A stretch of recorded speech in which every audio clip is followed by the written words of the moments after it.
Hello and welcome to C media. और आज हम बात करेंगे आईपीएल की। जी हां, आईपीएल शुरू होने वाला है 31 मार्च को। कुछ ही दिन बचे हैं, बट इस बार का जो आईपीएल है वो कुछ अलग होने वाला है। जी हां, इस बार बीसीसीआई ने कुछ नए रूल जो हैं आईपीएल के लिए रखे हैं, जो कि बहुत एंटरटेनिंग और इंटरेस्टिंग होने वाले हैं। तो कैसे वो नए रूल होंगे इंटरेस्टिंग, जानते हैं इस वीडियो में। पहला रूल जो बीसीसीआई ने लिया है वो है इंपैक्ट प्लेयर सिस्टम। क्या है impact player system? Impact player system में अब कप्तान जो है वो प्लेइंग 11 टॉस के बाद डिसाइड कर सकता है। पहले कप्तान को टॉस से पहले अपना प्लेइंग 11 अंपायर्स को सबमिट करना पड़ता था। अब इस रूल के बाद जो कप्तान है वो प्लेइंग 11 का कॉल टॉस के बाद ले सकते हैं, और साथ ही उन 5 खिलाड़ियों के नाम देने होंगे जो एज अ सब्स्टिट्यूट खेलेंगे। उन 5 में से एक खिलाड़ी होगा इंपैक्ट प्लेयर। जी हां, जो टीम्स हैं वो एक ही खिलाड़ी को एज अ इंपैक्ट प्लेयर खिला सकती है उन 5 सब्स्टिट्यूट में से। और हां, ये बात जरा गौर करने वाली है कि वो भारतीय ही होगा, क्योंकि 4 हम फॉरेनर जो हैं वो 4 ही खिला सकते हैं टीम में, और अगर वो 4 फॉरेनर्स नहीं हैं तब वो इंपैक्ट प्लेयर एक फॉरेनर हो सकता है, नहीं तो जो इंपैक्ट प्लेयर है वो भारतीय ही होगा। तो कैसे होगा ये इंपैक्ट प्लेयर, कौन सेलेक्ट करेगा, जानते हैं इस वीडियो में। तो अगर हम बात करें इंपैक्ट प्लेयर की, तो इंपैक्ट प्लेयर दोनों both the captains can decide batting और बॉलिंग पे कौन सा वो इंपैक्ट प्लेयर होगा जो कि वो उस समय उस सिचुएशन को मद्देनजर देखते हुए हेल्पफुल हो सकता है।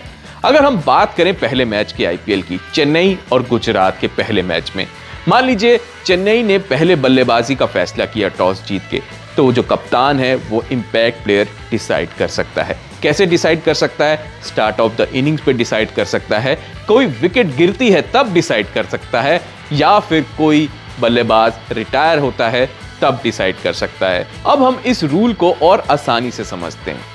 जैसे पहला मैच जो है चेन्नई और गुजरात का है। चेन्नई ने पहले बल्लेबाजी का फैसला किया, और बल्लेबाजी में जब अजिंक्य रहाणे और अंबती रायडू वो जो मैच में खेल रहे थे, सपोज कीजिए कि 15 ओवर तक वो इंपैक्ट नहीं क्रिएट कर पाए, वो रन रेट नहीं दे पाए, और चेन्नई कहीं ना कहीं मुश्किलों में है, तो कप्तान उस समय कॉल ले सकता है।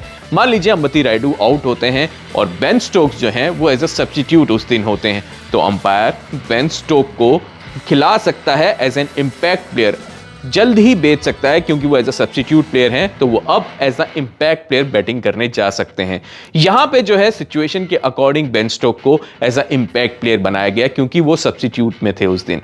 तो वहीं बॉलिंग टीम की बात करते हैं, तो बॉलर जो बॉलिंग कप्तान होगा वो कैसे डिसाइड करेगा कि इंपैक्ट प्लेयर कौन होगा? मान लीजिए गुजरात बॉलिंग कर रहा है या गेंदबाजी का फैसला करता है, और वहीं मोहम्मद शामी 4 ओवर में वो इंपैक्ट नहीं क्रिएट कर पाते गुजरात के लिए, तो कप्तान जो हार्दिक पांड्या की टीम है वहां पे वो कॉल ले सकते हैं। मोहम्मद शामी को एज अ रिप्लेस कर सकते हैं शिवम मावी से। इसमें क्या होगा कि मोहम्मद शामी के भी 4 ओवर होंगे, और जो Shivam Mavi as a impact player जो उनको रिप्लेस करेंगे वो भी अपने 4 ओवर डाल सकते हैं। इसमें क्या होगा कि अब जो मोहम्मद शामी हैं जब वो रिप्लेस हो गए तो अब वो फील्ड पे नहीं आएंगे। यही जो बात है जो इंपैक्ट प्लेयर की है वही बल्लेबाजी टीम के लिए भी रहेगी। अगर आपने एक बार रिप्लेस कर दिया, अगर हम मान ले कि अंबती रायडू को आपने बेन स्टोक से रिप्लेस कर दिया, अब अंबती रायडू फील्ड पे नहीं आ सकते। तो ये है इंपैक्ट प्लेयर सिस्टम। दूसरा रूल यह है कि नया साइन होगा, जो अंपायर है वो नया साइन करेगा इंपैक्ट प्लेयर को मैदान पे लाने के लिए। तो क्या वो साइन होगा? अंपायर जो है वो अपने सिर के ऊपर एक क्रॉस साइन बनाएंगे, जिससे एक मैसेज जाएगा कि जो इंपैक्ट प्लेयर हैं वो ग्राउंड पे आ रहे हैं। तो ये जो है नया साइन, ये एक नया रूल है जो बीसीसीआई ने इस बार के आईपीएल के लिए इंट्रोड्यूस किया है। तो तीसरे रूल की बात करते हैं डीआरएस। जी हां, डीआरएस हम जानते हैं कि जो टीम्स हैं डीआरएस एलबीडब्ल्यू के लिए बहुत इस्तेमाल करती हैं, और कई बार वो जो डीआरएस है वो मैच विनिंग भी साबित होता है। कई कभार हमको आउट जो है वो नट आउट होता है, और नट आउट जो है वो आउट भी कभी कभी करार दिया जा सकता है। तो वो जो डीआरएस सिस्टम है अब नो बॉल और वाइड के लिए यूज होगा।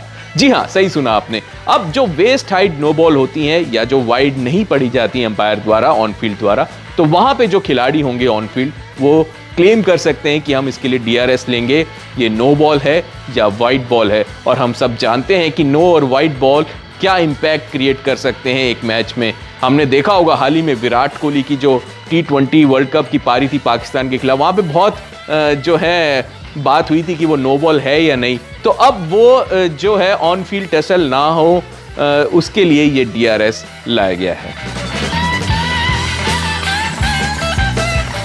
और जो चौथा नया रूल आ रहा है वो आ रहा है penalty for slow over rate. जी हां, जब भी कोई टीम अपने समय से जो समय निर्धारित होता है उस समय वो ओवर पूरे नहीं करती तो उस पर पेनल्टी लगाई जाती है। अब इसमें क्या होता है, इसमें यह होता है कि जो आखिरी के ओवर हैं उसमें 5 खिलाड़ी नहीं सिर्फ 4 खिलाड़ी ही बाहर रहेंगे।